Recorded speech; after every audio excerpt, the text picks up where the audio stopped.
हेडलाईन्सचे प्रायोजक आहे NBC bearings, लांब पळण्यासाठी। शिवसेना संपवण्याची भाषा करणाऱ्यांना अनेकदा कशी माती खावी लागते हे कोकणच्या जनतेला माहिती आहे। शिवसेनेनं राणे कुटुंबास तीनदा धूळ चारली आहे। सामनातून नारायण राणेंवर हल्लाबोल। महायुतीला तडीपार करू म्हणणाऱ्यांनाच कोकणानं तडीपार केलंय। ठाण्यातील मेळाव्यात फडणवीसांचा उद्धव ठाकरेंवर निशाणा, तर मनसेनं कोकण पदवीधर निवडणुकीतून माघार घेतल्याबद्दल फडणवीसांनी राज ठाकरेंचे आभार मानले। सांगलीत जयंत पाटील समर्थकांकडून विशाल पाटील विश्वजित कदमांना रील्समधून थेट इशारा। जयंत पाटील समर्थकांचे रील्स सोशल मीडियावर व्हायरल।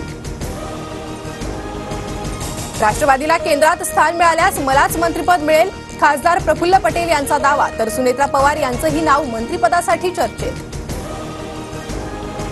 सरकारचं शिष्टमंडळ आज जालन्यात ओबीसी उपोषणकर्त्यांची भेट घेणार। ओबीसी नेते लक्ष्मण हाकेंसह नवनाथ वाघमारेंचं 5 दिवसांपासून उपोषण सुरू। छगन भुजबळांनी आज समता परिषदेची बैठक बोलावली। वांद्रे येथील एमटी संस्थेत बैठकीचं आयोजन। ओबीसी मराठा आरक्षणाच्या मुद्द्यावर बैठकीत चर्चा होणार। विधान परिषदेच्या 11 जागांसाठी लवकरच निवडणूक होणार।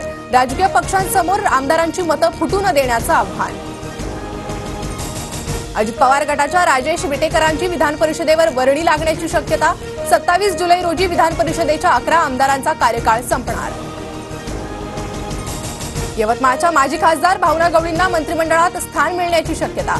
शिंदे गट गवळींचा विधान परिषदेवर घेऊन मंत्रिपद जाणार, सूत्रांची माहिती। 19 आणि 20 जूनला राज ठाकरे नाशिक दौऱ्यावर। श्री निवृत्तीनाथ महाराज यांच्या पालखी सोहळ्यात राज ठाकरे सहभागी होणार। केंद्रीय निवडणूक आयोगानं एलन मस्क यांना फटकारलं। ईव्हीएम हॅकिंगचे प्रात्यक्षिक दाखवा, निवडणूक आयोगाचं एलन मस्क यांना आव्हान। राहुल गांधी कोणता लोकसभा मतदारसंघ निवडणार याची उत्सुकता। उद्यापर्यंत लोकसभा सचिवालयाला उत्तर द्यावं लागणार। राहुल गांधी वायनाड मतदारसंघाच्या खासदारकीचा राजीनामा देणार असल्याची चर्चा। केंद्रीय गृहमंत्री अमित शहांनी मणिपूरचा आढावा घेण्यासाठी बैठक बोलावली। आज संध्याकाळी 4 वाजता होणार बैठक। मणिपूरचे मुख्यमंत्री आणि मणिपूर पोलीस दलातील उच्च अधिकारी बैठकीत सहभागी होणार। कल्याणच्या दुर्गाडी किल्ला परिसरात पोलिसांचा मोठा बंदोबस्त। शिंदे गट ठाकरे गटाकडून घंटानाद आंदोलन। आंदोलकांना पोलिसांनी ताब्यात घेतलं।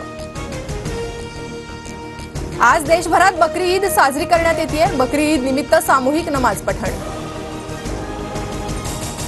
पब आणि बारमध्ये जाण्यासाठी पोलीस भरतीमध्ये वेगवेगळ्या पदांसाठी अर्ज केलेल्या उमेदवारांना सर्व ठिकाणी मैदानी चाचणी देता येणार।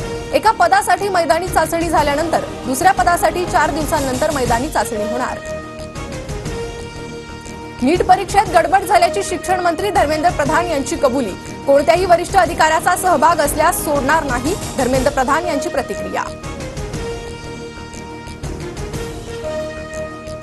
हेडलाईन्सचे प्रायोजक आहे एनबीसी बेरिंग्स, लांब पळण्यासाठी।